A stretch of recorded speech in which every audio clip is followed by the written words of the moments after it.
Rock 103.9 The Bear. I am Tommy with my buddies Blake and Joey from Devour the Day. Guys, how are you? Good. How are you doing? How you doing? Doing all right, man. A little tired. I had about 3 hours of sleep. Feel like you guys out on the road, man. Yeah. We actually drove 10 hours to get here overnight. We had a show last night, and it was pretty rough. Joey didn't sleep. I slept, but Joey didn't sleep. So I don't really. Cocaine is a hell of a drug. Here we go. Hey guys, man, Time and Pressure. Great album, front to back. You guys really made something special here. You know, I'd heard the couple songs you guys came in the studio, played acoustically, but that has spent some time in my CD player. Awesome. Well, I appreciate the listen. We're thankful. One of the things about the record that I really like, it's not just a record that's one song, that's one long song after another. It seems to take you all over the place, from tracks like Respect, Move On, of course, Good Man, Blackout, Reckless. I mean, all of them. Now, is this just how the songs came out, or is this something that you guys tried to do when you made this record? I don't think that we have a plan. Our plan is no plan. We just put music together that sounds right, that feels good, and right now, you know, we're in such a experimental stage of the band that I think you can see that and the difference between the tracks and the stylings. But I don't think we're gonna stop doing that, because I feel like our favorite records, I think I could speak for Joey, our favorite records are not just the single tone throughout the whole record. We love diversity. We always have. And I don't think that will stop for us. You know, I know that you guys came out with Move On, and it didn't really hit with radio, and I know you got the new track, but I tell you what, if I were you, I would try to bring that one back. I believe that one could go across town in the formats, and it would help us all out in the rock world. Yeah, I think that song's bigger than just a rock format. No, and I think that, yeah, absolutely, and we feel the same way. I think in some sense, Active may not be ready for it yet. And I think that as the format starts to continue to change over the next 5 years, you'll look back at a song like Move On and realize that we were super ahead of our time.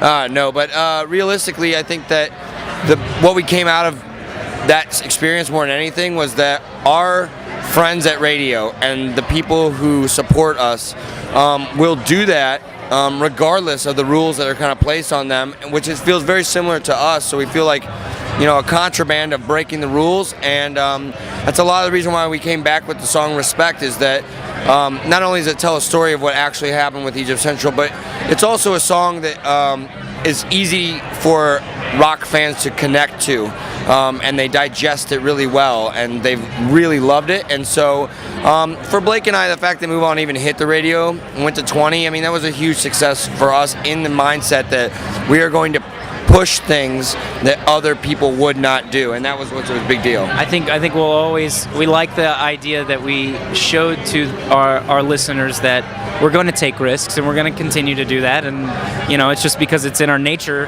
to listen to something and say, we don't want it to sound like everything else that's out there, and I think that we'll always strive for that. Well, I'm the first to say it's not a risk when it's a good song. And that whole album, I'm not kidding. You guys you should be very proud. You guys are very hands-on. I mean, from recording this stuff, playing all the parts, I mean, you're involved in the artwork. This has to be a very gratifying record for you two, especially with your past and so many records at Egypt Central. You got your own thing going now, and it's really standing tall. Yeah, we worked really hard to get this thing together, and we've worn a lot of hats to make it work, and we're very, very proud of this. And I think that the next record, we're not gonna try and take any shortcuts with the next one either. We're gonna do the same thing.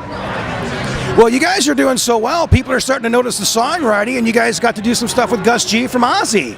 That was awesome, by the way. How does this happen? Where are you at? Does he call you, or his people call your people? I mean, how does this happen? Slightly. I mean, he heard the song he heard Good Man and thought it would be great to have the voice on one of his songs. And we didn't, you know, we thought it was I do too. We thought it would be an amazing opportunity to work with such an astounding guitar player, because we're not, you know, we're bass and drums, we're not guitar players, so we thought it would be experimental and exciting. So when we got together and he sent over the music, the vibe was right, and when we met with him in Los Angeles and started recording, it was just a breeze. It was easy. We ate a lot of tacos. He would laugh at that too, because we seriously ate so many tacos. Well, it was kind of cool too that I was surprised. You know, a lot of people, when they guest on a record, they usually don't make a video and put them in it, and you guys are in the video as well. Yeah. That's our first the video, like professional Well, yeah, I think video. the strong point is that we won't spend our money on videos, but we'll spend Gus's. Okay. You know, we tried to get you on our station show this year, and it didn't happen. What the hell? I don't know what happened. I don't know. I called your guy, man, and he drug it out. I mean, but we're going to work on maybe next year if you guys aren't in the studio or something. Love to have you guys come back and do the show. I mean, god dang, I'd love to have you guys there. Yeah. Sounds great.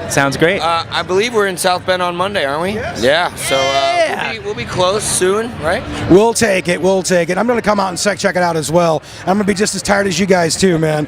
Now, I got a little bone to pick, you know. I'm looking at the cover, you know. I open it up. I love reading you know, I'm just, ever since albums, I'm always reading everything. I go through and I see all my buddies in radio and the industry. I remember you guys coming by our studio, and it hadn't come out yet. And I'm looking, and nowhere is there. Oh, Tommy at 103.9 The Bear. Thank you, buddy. Don't feel bad, because I left some pretty key people in my life out. I got a lot of phone calls. Like, why wasn't I? Because they've been in every single one that we put out, you know, and then I just accidentally left them off this one. It was I'm sorry. I know. I didn't have the 10 years of drinking beers with you guys leading up to it, so maybe we'll have some beers. Maybe we'll have some beers on Monday. Maybe I'll be on the next record. Together. All right, Blake and Joey, Devour the Day. Get this record. You will not be disappointed. Not a bad song on it, and you tell your friends. Thanks, guys. Thank you.